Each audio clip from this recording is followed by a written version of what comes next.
All right, I'm here with Dustin Herman. How you doing, Dustin? Doing well. How are you? You are the manager at R&J Discount Liquor. How long have you been doing that? Managing the store for about a year now, and then I've been at the store for 7.5. Okay, awesome. So you know the ins and outs of the game. Yeah, yeah. Did you work at any liquor stores before that, or is that the first one? Nope, right out of college. Very cool. Did you think you'd stick around for this long? I honestly, I didn't have any idea. Yeah, I knew I liked it. I enjoyed it. I didn't have any long-term plans for it though. Sure. So Awesome. Yeah. What did you do in college, or what did you study? I studied business at K-State. Okay, very cool. All right, well, we are here to have a little bit of bourbon. I don't know if it's all bourbon, whiskey, whatever we got, but yeah, let's start off with one of them and get that going. Yeah, cool. So we'll start on the left side. All right. So what I wanted to do here is there's a lot of bourbon brands out there right now, but there's very few producers. Okay. So you've got Sazerac, who produces Buffalo Trace, which produces 20 different labels, Eagle Rare, Pappy van Winkle, stuff like that. But then there's this distillery that is headquartered out of Atchison, Kansas. Okay. And they're distilling out of Indiana. They're called Midwest Grain Product, or MGP. And at one point they were producing 92% of the rye whiskey in the United States. Massive producer. Most of the labels that you see from guys who aren't distilling, they're just sourcing, buying barrels, bottling it under their own name, come from MGP. Okay. So I wanted to kind of demonstrate the variances that you can get out of one distillery. Okay, sweet. Yeah. Sounds good. Yeah.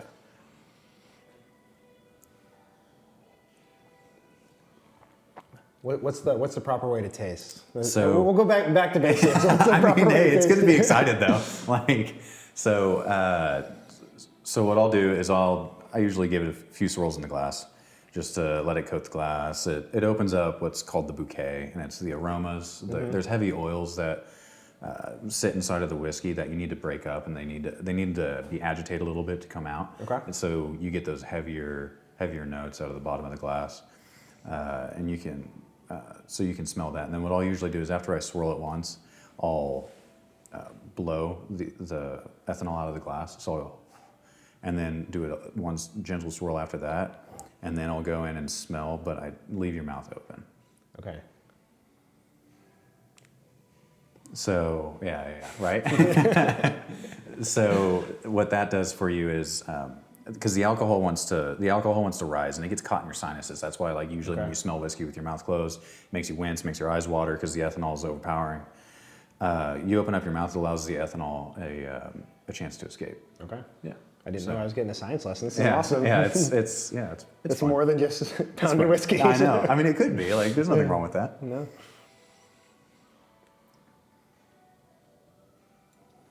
So then, what I'll do is, first sip, not really tasting anything. I'll swish it around a little bit, get acclimated to the proof.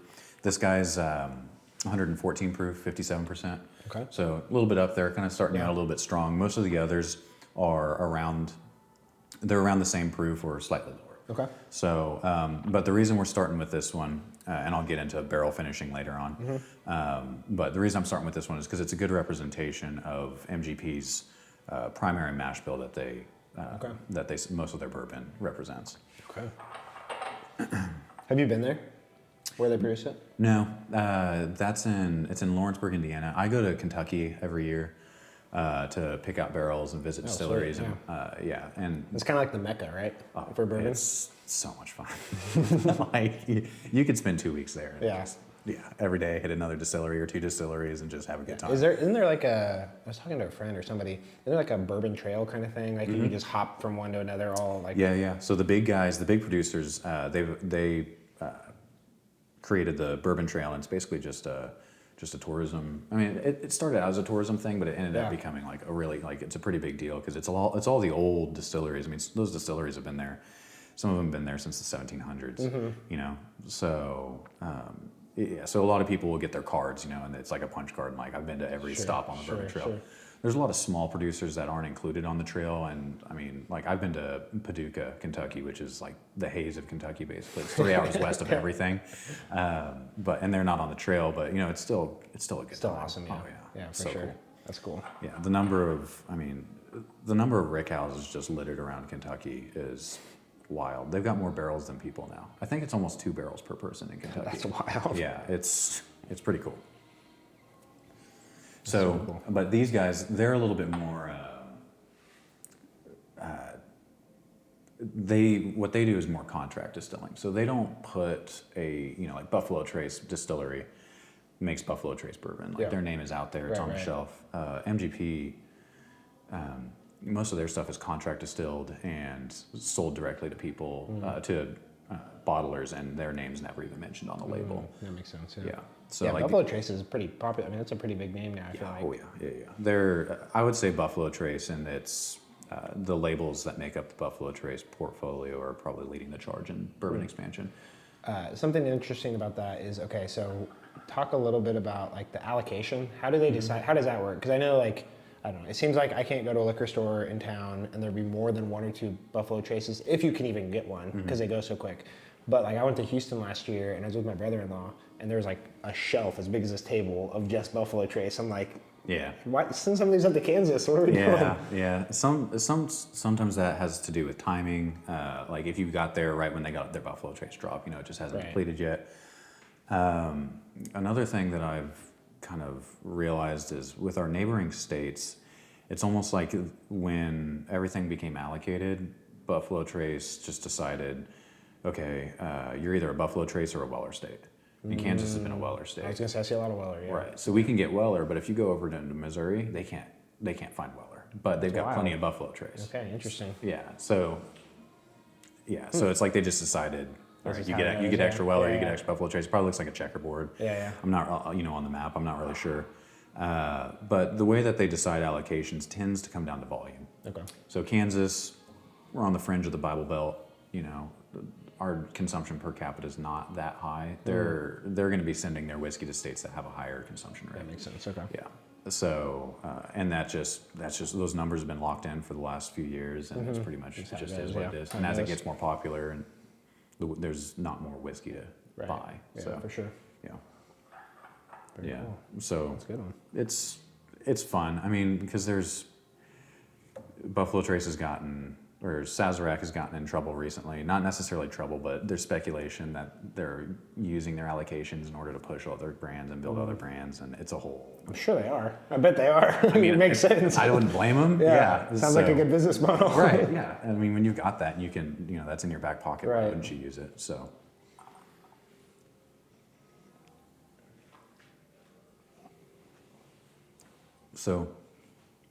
what I like about MGP is they are so good at hitting the classic notes in bourbon of vanilla, caramel. You tend to get a little bit of that brown sugar. But vanilla, caramel, and oak, those are the big ones that people like in bourbon. It's what a lot of people gravitate towards bourbon versus Scotch or an Irish whiskey, which tend to be on the earthier side and like really malty. Yeah. That's kind of off-putting to some people, but bourbon, it's almost like dessert in comparison. Yeah, that's a good point, yeah. So, and a lot of that has to do with the way that bourbon is made, the fact that they have to use a new charred oak barrel. There's a lot of sugar that's built up in that wood, and when you char it and caramelize those sugars, bourbon is getting first grabs at the sugars in that barrel. And then Scotland will buy the barrels from Kentucky that are used because they get them at a discount. So then they'll buy those, and then they'll fill Scotch with that, and the oak has become, it's not neutralized, but it's more neutral than it was when the bourbon went in, so there's less wood influence, and that's why Scotch doesn't have the same sweetness. Okay, that's super interesting. So so define bourbon, because I think there's, I still get confused. Bourbon versus whiskey versus Scotch. You kind of explained it a little bit. Yeah. So bourbon and Scotch are both under the category of whiskey. Whiskey's a distilled spirit made from grain, distilled within a range of proof. You distill it too high, it becomes vodka. You distill it too low, it's not anything. I guess it's whiskey. It's not you can't designate it as a bourbon or a Scotch. And then bourbon, to be unique, you have to use at least 51% corn in the mash bill. America's grain, and then you have to use virgin charred oak barrels. Okay. Yeah. So those speculations. It also has to be made in America. A lot of people think it has to be made in Kentucky or Bourbon County, Kentucky. That's not true. Most of it is. I can't remember the number. I'm going to say it was like I feel like I've 80%. always heard that it has to be made in Kentucky, but that's interesting. It doesn't have to. It's the other. There's a lot of people who, a lot of consumers who are just so used to seeing Bourbon County or Kentucky Straight Bourbon on the label that it's just easy to associate Kentucky with it. But the law is written that it just has to be produced in America. So Alaska and Hawaii could produce bourbon. I think Alaska might have a bourbon distillery. I don't believe Hawaii does. I could have that flip-flopped, but yeah. And then Scotch, does that have to be in Scotland? Or? Scotch has to be in Scotland. Okay, that makes sense. Okay. Yeah. I've heard that's a good time too. I have some friends that have done the little Scotch trail, if you will. But. Yeah. I'm a big Scotch fan. I would love to go to Scotland at some point. I started planning a trip, but then COVID shut down, everything. Of course, yeah. So those plans have been pushed back. Yeah. Nice. So this is Copper and Cask. I've only ever seen single barrel selections from Copper and Cask. I've never seen just like a core product that's been put on the shelf. So the whole single barrel process to get into because it'll pretty much all of these will fall into that category, or along the lines of that category. What a distillery will do is the smallest example of a whiskey's DNA is a single barrel. So you see small batch whiskey and all that. Small batch is multiple barrels blended together, and they say small batch, but there's no stipulations on what small batch is, so it could be 10,000 barrels. Sure. It's small batch. Right. But single barrel, what they'll do is they'll send out these basically vials, or you can go to the distillery and they'll pull it right out of the cask, and then you just start sampling barrels. And if you like one, then they'll sell you the contents of the barrel, bottle it for you, label it. Nice. So Copper and Cask likes to do single barrels. So this guy's it's 6-year-old MGP, 36% rye in the mash bill. That 36% is considered high rye. That high rye is what lends to the extra spice, baking spice, things of that nature. Sure. Yeah, so you get a little bit more of that cinnamon, nutmeg type. Yeah, that was a good one. I like it a lot.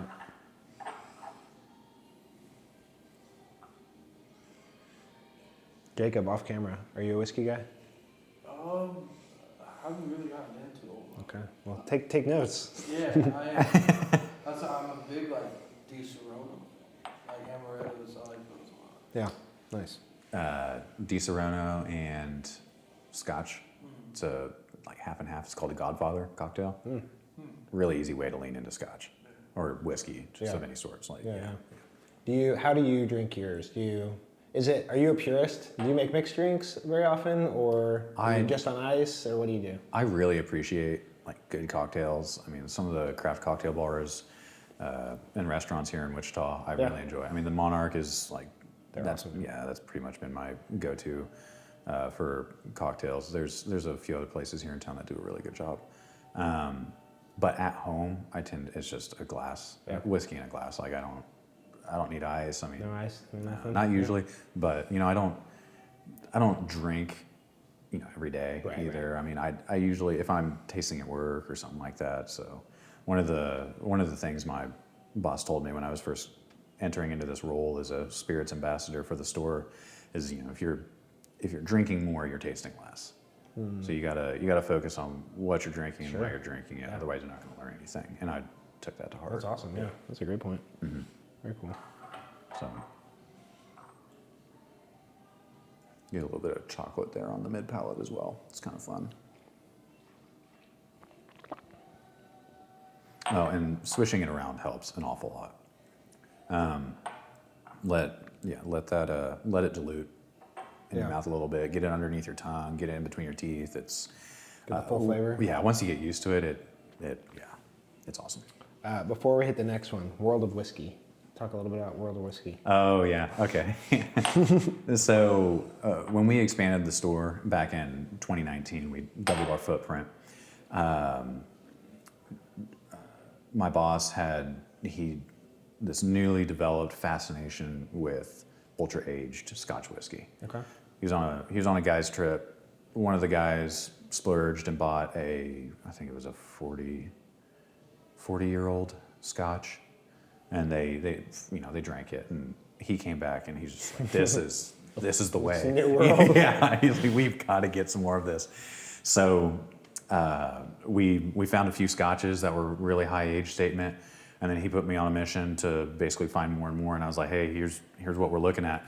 So when we expanded the store, in the corner of the store, if you walk into the doors and take a right, you'll see this massive glass display case, and we've got, we've probably got close to 80 bottles of all, just high age statement whiskey. I mean, anything from, I think the lower age statements like a Macallan 18, like that's pretty much the entry level. And then, you get into your Macallan M, which is blended with 72-year-old single malt. We've got some 65-year-old. Yeah, I mean, just some. What's the low end price wise on that versus like what's the most expensive bottle? The cheapest bottle we have in the world of whiskey on the Scotch side, because there's some tequilas in there too. I think $300 is pretty much intro. Wow, that's crazy. And then the top end is we've got a Glen Grant that's over 70 years old, and it's $35,000. Oh my gosh! Save that one for a good time. Wow. Yeah, that's a special occasion. That puts Pappy to shame. yeah, Pappy. Because what is not Pappy quite there. run, like $3,000 or more? So that's where the secondary market comes in with bourbon. Pappy 20 and 23 years should really be retailing around $400. That's what Really? Sazerac. Okay. Yeah, that's I what feel like maybe I Sazerac's- just hear about him on the second then. Right. Well, and that's that's what it's known for. That's where the clout comes from. But Sazerac or Buffalo Trace says, this is a $450 bottle on the shelf. Okay. See, But I'm seeing it online for $4,000. I was gonna say that's what I've heard about it, or like a $5,000. friend got his hands on a bottle that his dad gave to him or something. And it Yeah. was like $3,000 or $4,000. and Right. Yeah. So. Right. Yeah. And it's like with our Van Winkles and stuff like that, we do a rewards program, and so like as customers build up points throughout the year, if they've earned enough points, then they can buy a Van Winkle. That's cool. Yeah.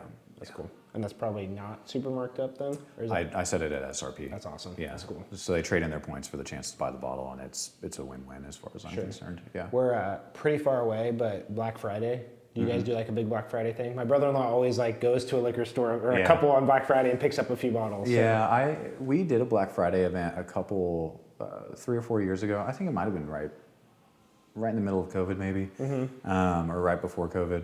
But it's a lot. Like I went to a couple places. We showed up at one place. I'm like, I'm going home. I'm not doing this. I don't need it that bad. I was just going for fun. So. Yeah, they can turn into madhouses. I mean, like we did an Easter egg hunt, and you couldn't, as a staff member, you could not walk through the store without getting followed by 5 or 6 guys. And it's just So I decided, you know what, let's take it easy on my staff. They don't need to mess with that. Plus, just do the rewards program. Yeah, the rewards program's great, and there's some liquor stores in Wichita that have a pretty well-established Black Friday event, and we don't all need to compete on the same day. I mean, it makes sense. it's fine. Like, there's enough bottles to go around. So. Yeah. All right, what's this next one? Cool. So, next one is NULU. NULU is a neighborhood in Louisville. It's like their arts and bar district. Okay. It's pretty fun little part of town. So what they do is they take, it's got a Kansas sticker on it, because what happens is when the distributor in Kansas for NULU orders, they'll take a bunch of barrels, blend them together, find a flavor profile that they like, and then they'll fill the order using that blend. So it's a blend that's unique to Kansas. What they did with the toasted, you notice the toasted on the label, is they took that batch and then they throw the whiskey into some toasted oak casks, as opposed to the charred oak cask. The toasted oak cask gives it's like cereal notes is the way I think about it. Think like life cinnamon cereal. Like that's kind of like what you get. So the aromatics on it are a little bit lifted. It's extra wood contact for the whiskey. So, and toasted is extremely popular right now. I don't know if I've ever even heard of that, so that's cool. Yeah. It's brands like Michter's have really led the charge on it. Woodford Double Oaked has been toasted. I mean, that's what they do. They were kind of ahead of the game, and then everyone else started marketing it differently, and Woodford's like, well, we've been doing that for years now,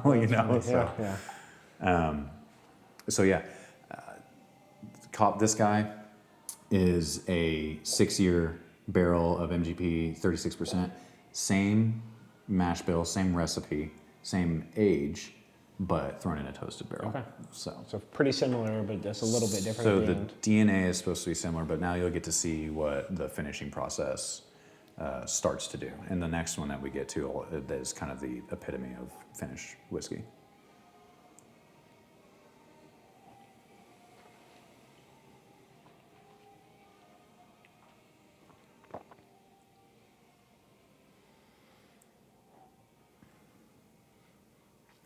So I like trying these two side by side because you get the caramel, you get the vanilla, you get the bacon spice out of this guy. And then you introduce the toasted barrel. And the base notes of the whiskey are pretty similar. I tend to get apple out of this guy. Yeah. A little bit of apple in addition to the caramel, vanilla, baking spice. And then I get smoke and extra like cinnamon and nutmeg. Yeah, definitely. Yeah. It's like I recognize everything you're saying, but if you ask me to just pick out flavors, I don't know if I'd be able to like pick those out. It's so interesting that. So tasting's easy, right? It's identifying and putting word to what you're tasting. It's so hard. So I developed my palate, and then got COVID and lost it for almost 8 months, and had to relearn it. And like things taste differently to me now. Wow, that's wild. Yeah. I've been able to identify. It's like marshmallow doesn't taste the same to me now than it did before, but it's a lot of fun. I got to do it all over again, which is a lot of work. But that's a good point. Not many people get to experience it. It's like people that like haven't seen Star Wars, right? And people that love Star Wars are like, you get to see Star Wars for the first time. Like I'm jealous. Like, yeah, no, it's been fun. Well, and I knew more going into it the second time, so and I had certain expectations, but having to be open-minded about things tasting differently, for sure. Like berries. Raspberries and blackberries taste way different to me now. They're almost like sour, which I like. I don't mind that. But compared to before where they were sweet. Okay, that's super interesting. It's a lot of fun. Yeah. We did, I can't remember what it's called. There used to be like those, I think they're probably still around, but there's like the boxes of like subscription wine. It's probably during COVID that we did this. But we ordered one, it was like 4 different wines, but then they have like a flavor card. So you could like kind of learn a little bit about like, okay, this one's a little more oaky or berry or whatever the flavors are. It's kind of fun. That's a good way to learn. Honestly, wine, the best ways to develop a palate from what I've seen, wine is good, but wine's very complex. Tea and beer tend to be the best. Lower alcohol, really approachable for most people. Some people, beer messes with their stomach, but tea is great. Tea and essential oils, like if you have to like pick out the different flavors and because beer, like they'll use what they call adjuncts, which are just additives, like they're putting banana adjunct in there to make it taste like banana. Well, that they're putting that in there so you know what the banana is supposed to taste like. You can identify and practice with that, and then you get into whiskey. Work your way through, And wine is tough. Wine's the second most complex liquid on earth behind blood. So it's it's pretty So but then whiskey, you've got the higher alcohol content, which is distracting in its own.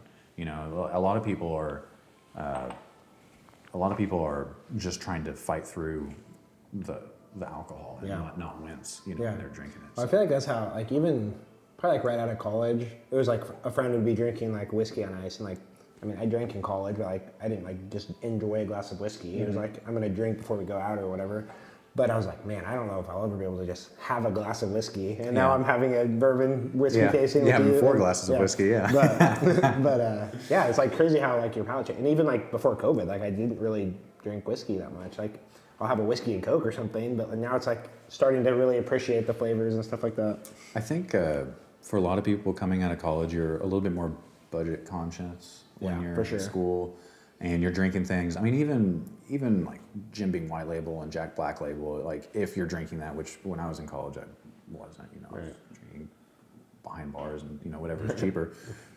It's just hard. It's hard to enjoy that stuff. The ones that are the whiskeys that are cheaper tend to be younger in age. That makes sense. Yeah. They cut corners. It creates a more bitter, astringent spirit, and it's less enjoyable. And then when you get into the craft production. It's night and day, just so much easier to get into. Yeah. What are your favorite cocktails? Like old fashions, or what's your favorite? Yeah, whenever I think of, or whenever people ask me what my favorite cocktail is, old fashioned pops up pretty much to mind immediately. It's really customizable. It's basic, but yet it really accomplishes what I'm looking for in a cocktail. But then there's other like penicillin cocktails.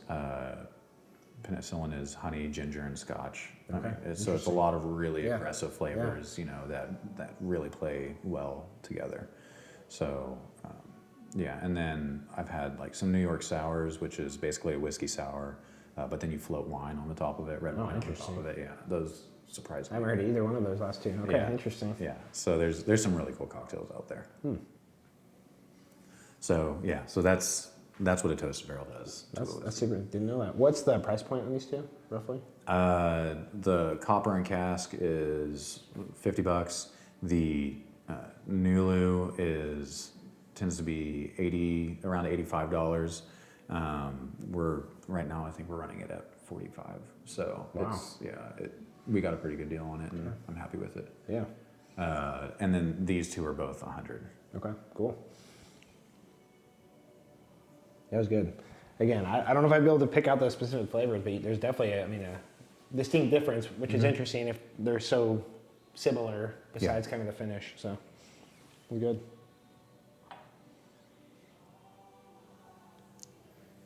Yeah, it's pretty cool that a company based out of Kansas is doing this. I mean, Atchison, I can't remember exactly when MGP bought this distillery, because that distillery has been there for a really, really long time, since 1800s, I believe. And then they kind of shut down for a while, and MGP bought them, and and MGP they were already distilling in Atchison, but what they specialize in is grain spirit, which is like what people like. Distilleries will buy it in bulk and bottle it as vodka or make gin with it. So Gotcha, that makes sense. Is Dodge? Is it Boot Hill? Is that a distillery? Okay. Yeah, I've been to Boot Hill. They're good guys. They're doing a good job too. They found a lot of success with their canned cocktails. So, and their lemonade vodka canned cocktail is so good. I don't buy ready to drink canned cocktails very often, but that's if I'm going to, that's usually the one. I have had some of the Boulevard ones. There's a couple like in a can cocktails that Vida. Yeah, I think they were Vida and Bryce. I'm assuming you know Bryce. Yeah. So, Bryce is good, dude. I'm curious when he's going to get in the whiskey game, because I don't think I feel like he's done everything else pretty much, it seems like, except for whiskey. But he's crushing it in tequila right now, though. He really is. And I feel like they're still growing. I mean, they've got some pretty cool.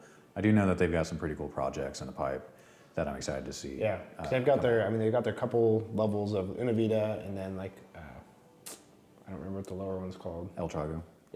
And then they've got like High Post. I saw vodka the other day, and then I don't even remember what liquor store it was. We ran in real quick because I was dropping my wife off somewhere, and we were looking for like an orange liqueur. I think that's what it was, for like a margarita or something. And I was asking the girl what she recommends, and she's like, "Well, there's this one. I think it was Le Bon." Yep. And she's like, "It's a local guy." I'm like, "Is it Bryce?" Because I don't know how many local guys make alcohol. So. Yeah, Le Bon's good too. Yeah, they did a great job. Yeah, so I have a bottle of that as well. So yeah. No, Innovita's doing good work, and they've quickly become one of our biggest tequila brands through the store. Yeah, that's cool. Yeah. I love to hear that. That's awesome. Yeah. All right, what's this third one? So, third one is Redline. This is actually the reason I went to Paducah. So, what this guy does is he's, like everybody else, he's buying barrels from MGP, he's putting them in a warehouse, and he's finishing them, similar like NULU is, but he tends to take an additional step, and he's pulling wine barrels, Amburana, which is technically not a wood, it's a legume, but you can fashion a barrel out of it. Okay.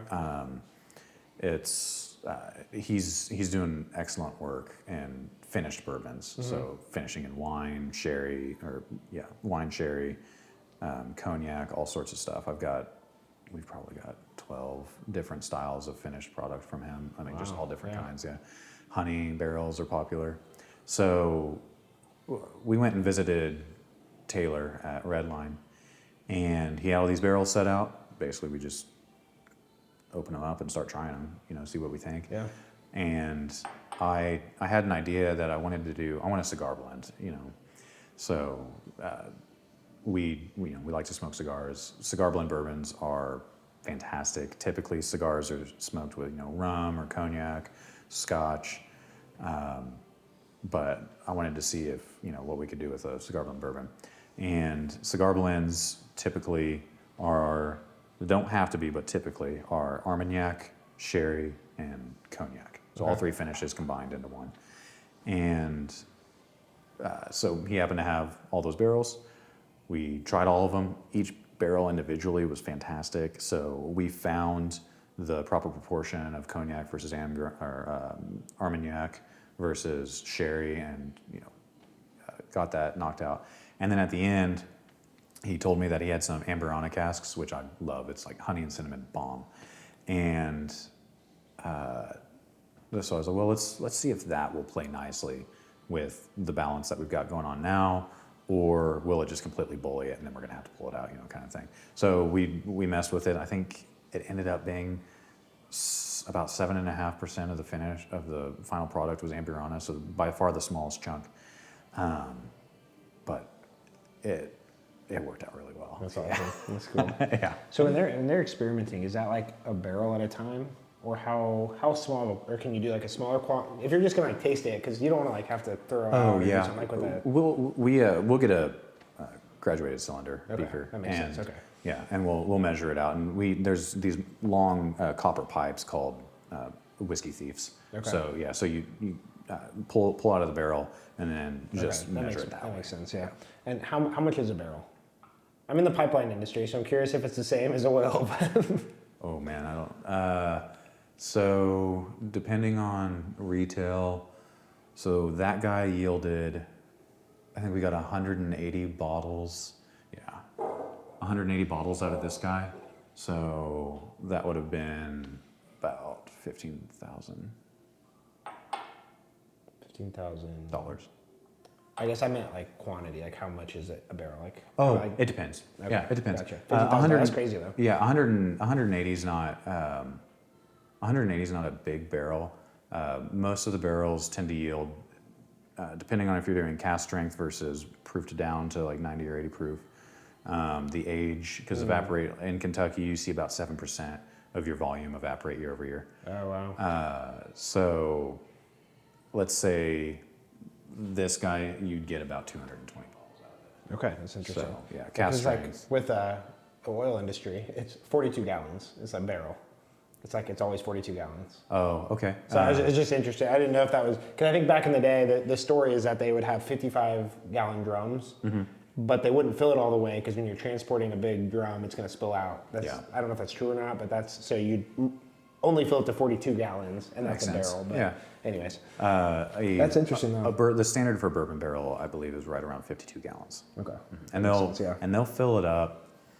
They'll leave just a sliver of air in the top so that it can breathe. The breathing for the barrel is really important. Yeah. So it's interesting too, like bourbon, because you can only use it one time, right? The barrel. Yeah. For bourbon, you can only use it once. That's so interesting. It's cool that Scotch then buys it, like this Scotland or whoever the producer is. It's like it's not wasted, which I'm sure you could find a use for it, but it's like I believe that's wild. I believe Scotland is still the biggest customer for used barrels being exported out of America, and then Mexico's probably behind that. Okay. If I had to guess. Yeah. Yeah. Tequila's seeing a boom similar to bourbon, so I wouldn't be surprised if they're buying up barrels now.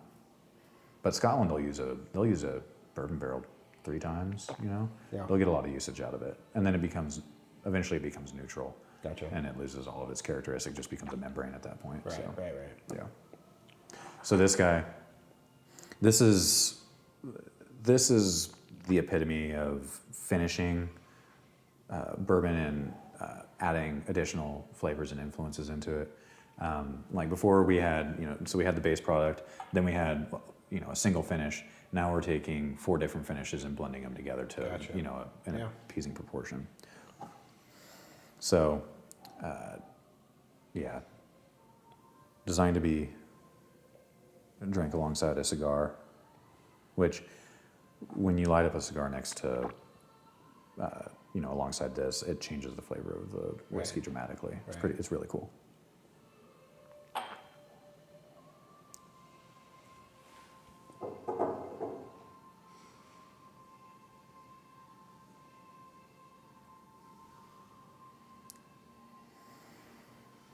This is probably our most popular barrel pick right now.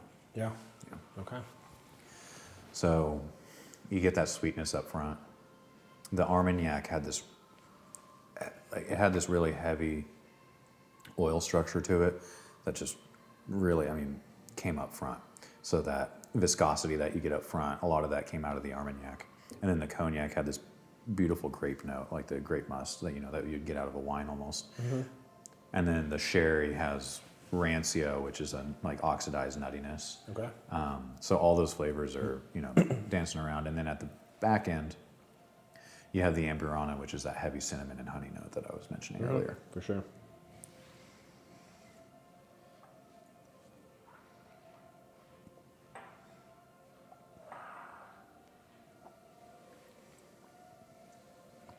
So when you were kind of developing the palate, how did you approach that? Essential oils help a lot. Okay. Yeah, you can buy kits where they've got 30 or so. Picking out the different. Mm-hmm. Yeah, just very interesting. Yeah, you just learn how to identify them when you've got a chart in front of you, and then just start doing it blind. Yeah, that's pretty cool. Mm-hmm. That'd be kind of fun to do. Yeah. Oh yeah, yeah.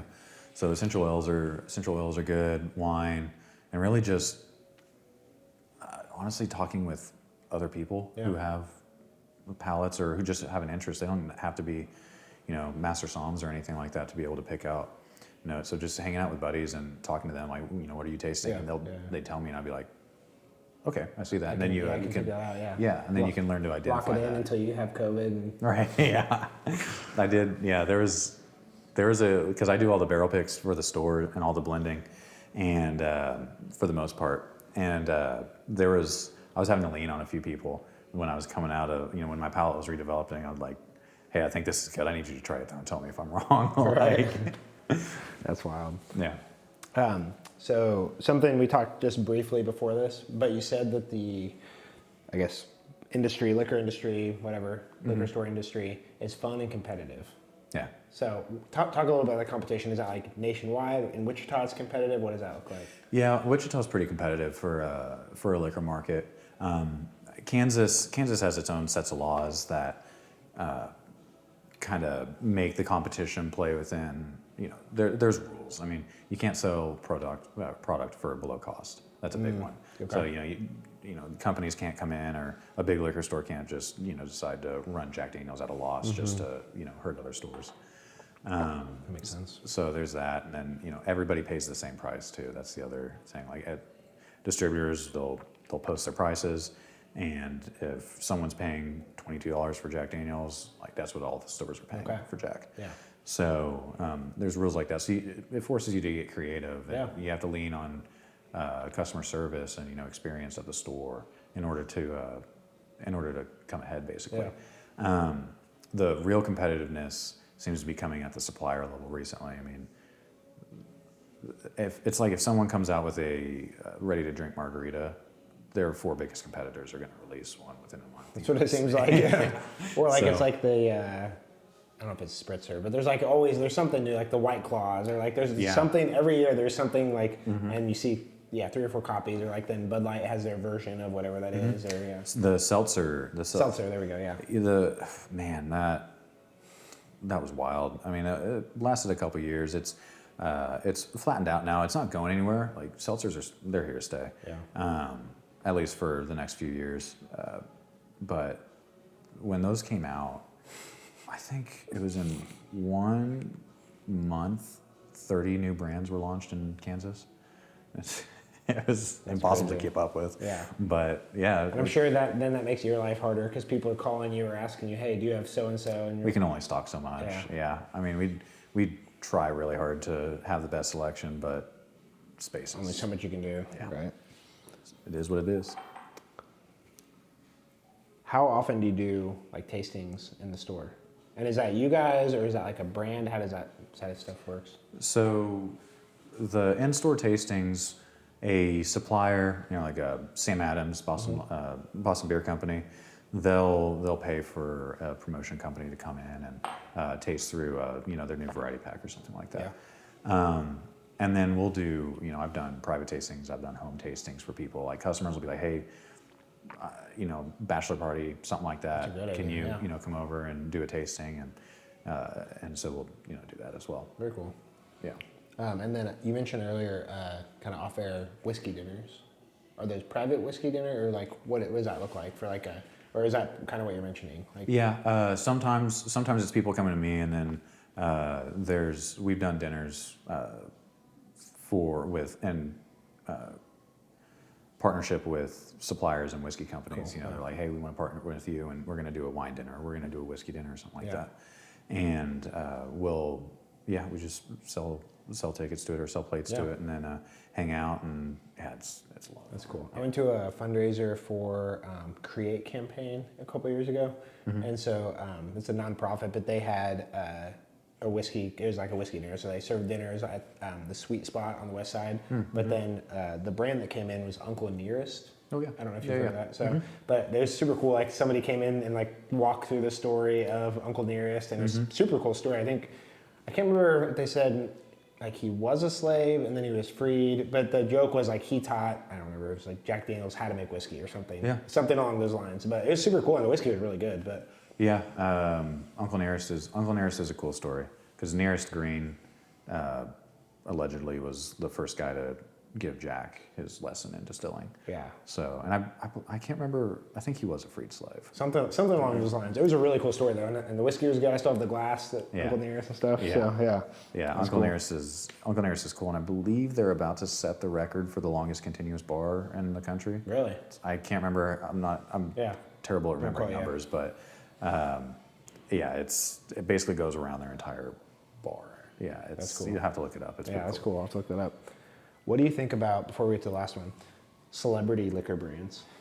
Yeah. So there's, everybody and their dog has one now. It seems like, I think George Clooney kind of kicked it off with Casamigos, which is actually pretty good. And I like Casamigos. He crushed it too. I think he sold it for like $1 billion or something now. Yeah. The Rock has one. Ryan Reynolds sold his Aviation Gin. Yep. I don't know if I've had that one.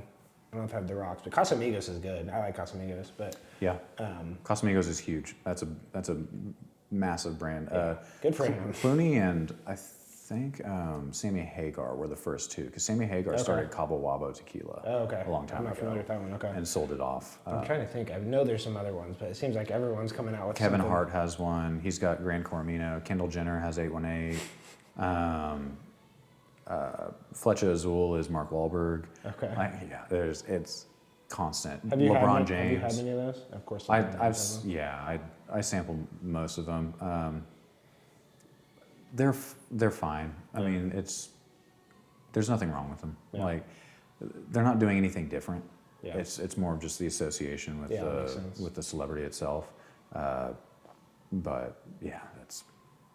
I'm always interested in hearing, because I feel like I always see like a new commercial or a new ad on Instagram or whatever. They tend to do well just because those celebrities have their pull. If they have enough pull, Yeah. Oh yeah. So they tend to do well as far as like on the business side. I don't hate those brands because it's like, okay, they're guaranteed to sell X amount of bottles. But as far as repeated sales, that's where Casamigo and Terramana tend to be a little bit different. Other one, McGregor. Oh, Proper 12. While we're talking about whiskey, what do you think of Proper 12? Proper 12, yeah, there's nothing wrong with it. It reminds me of Jameson, like it's right around that. Not amazing, but cheap and decent. Yeah, there's nothing wrong with it. Yeah. Like I don't hate the stuff. I've had it a couple times and it wasn't bad. I mean, again, this stuff's all way better. Right. But it's kind of a different ball game. Yeah. Most of the celebrities aren't putting their names on anything too expensive. Michael Jordan is probably his brand is probably the most premium that I've seen. Sancoro tequila. I did know. Have you probably been to It's Cali? Have you been there yet? I haven't been there yet. So they have a bottle of that. So, oh yeah. Yeah. I'm sure you've had it, but I was talking to the owner the other day, and he's like, "Oh yeah, we have Michael Jordan's." But I'm like, "Oh, of course he has one too." Yeah. He's a big. I did not realize it, but he's a huge tequila fan. Yeah, so I guess in that TV series that they did about the Bulls, what he was in his glass was his tequila. Yeah. Smart move. He knows what he's doing. Yeah, he's pretty good. All right, what's our last one here? Gluten free. Oh, So we got to name this company, J. Mattingly and Sons. It's similar to Redline, where we go in, we pick the barrel blend that we want.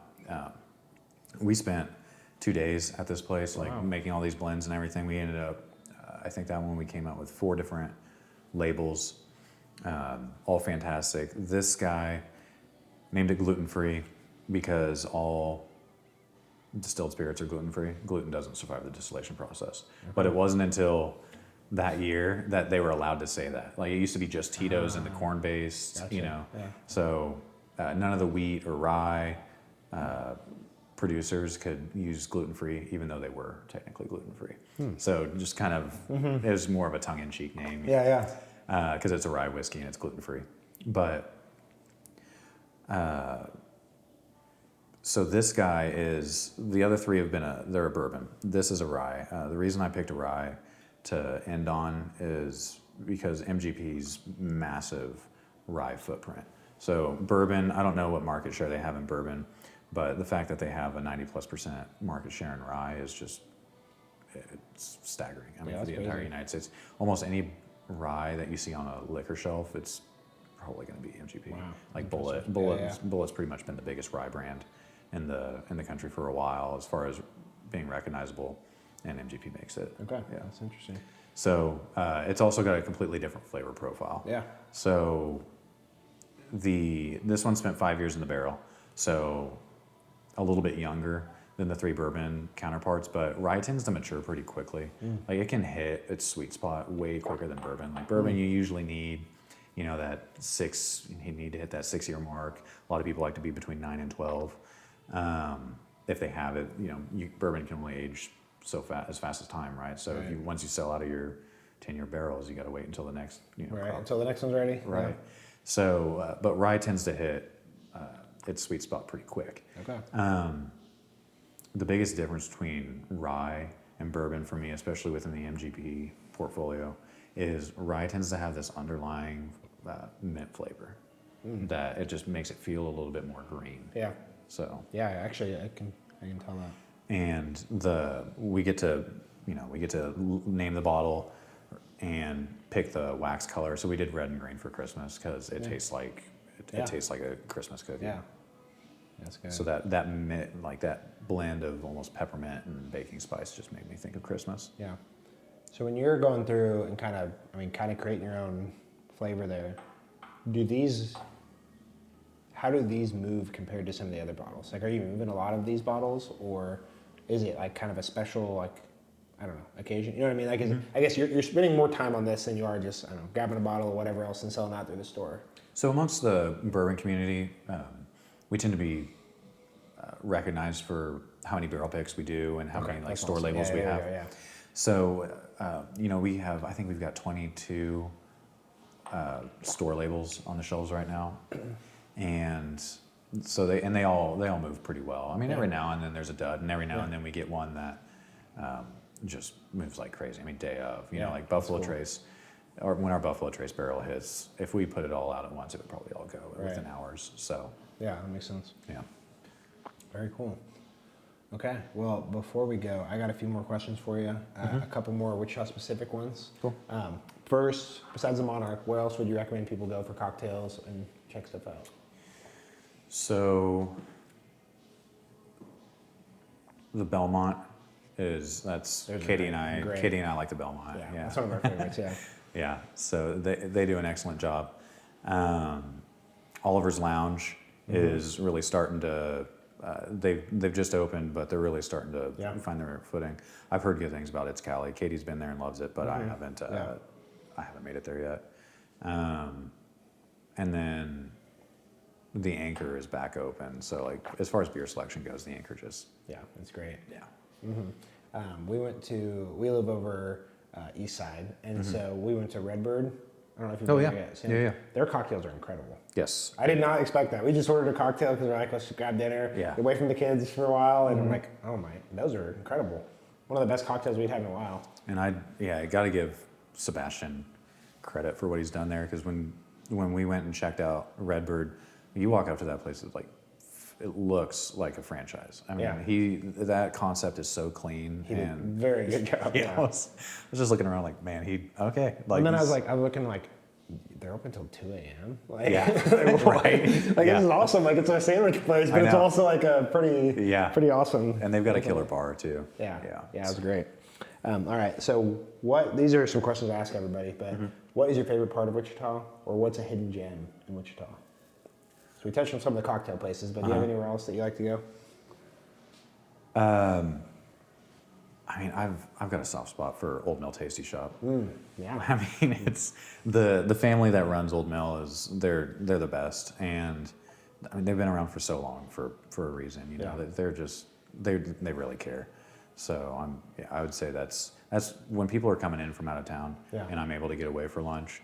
Like that's typically where I would take them. Man, it's been too long since I've been. I'm gonna have to go pretty soon now. Oh, yeah. Yeah, we love that place. What do you wish Wichita had that it doesn't, or what are we missing? Oh, man.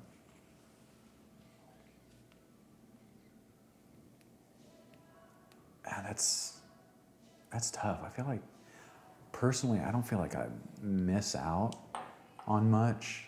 I'm a bit of a homebody, to be honest. So like as far as experiences and stuff like that, I haven't felt like Wichita's really done me any disservice in that regard. I know that there's like higher, as far as like restaurants and things like that go, I know that there's higher end. The higher end is really competitive in Wichita. It's hard. I mean, like Doma, they opened up. They tried and then end up closing. It's like concepts like that. I wish one of them would be able to open up and just stay open. Be supported. It's hard. Yeah. So, Somebody's about to get a great deal on an awesome building. Because Dome was awesome. We loved, we met the owners a few times. They were great. The food was good. Yeah. Maybe a little pricey, but it was delicious. And drinks were great. Yeah. We loved it. Literally 2 days before it closed, I threw my wife a 30th birthday party there. Really? Thank God they didn't close before that. Nice. But it was, so we loved Doma, but it sucked. Well, and I think that price point is so tricky in Wichita. It just seemed to have a pretty conservative mindset about most things. Yeah. And I always wonder, like, location-wise, is that in a bad location? Like, I live pretty close to it, so it was awesome. But it's like next to the mall when like everything else is like, they're kind of on the other side of the mall, but it's like, it's all chains basically. It's like BJ's and Longhorn, Old Chicago. Right, So it's like, I don't know. like the people dark that side go, of the mall, exactly. It's like, if people go there, are they expecting to spend like a high dollar for like a nice, like if that was downtown or if that was like Bradley Fair, Waterfront or somewhere, like would that have done better maybe? I don't know, but you'll never know, I don't know. Well, and I'm trying to think of what else has been in that building too. It's been dead for a while. I don't remember because there's that, and then there's it's like a old like Chinese buffet next to it. That's like run down. And that Chinese buffet was open for a long time. I don't know that they still are. They're not. They haven't been open for a while. But like we moved into our house because we live in that area, and so we'll walk all around that area by the mall and stuff. When did we move? 6 years ago. And when we first moved in, like we could smell it. So I know it was open then. Yeah. But Peanut oil. Oh yeah. But it's a shame. But what I always think of is like, why don't we have like a restaurant by the river or like more rooftop bars or any rooftop bars? I don't know if we even have a rooftop bar right now, really. I mean, there's stuff rooftop Old Town a little bit maybe, but it's like, we need an actual rooftop bar. That'd be awesome. A rooftop bar would be pretty sweet. Especially overlooking the river. That'd be awesome. Yeah.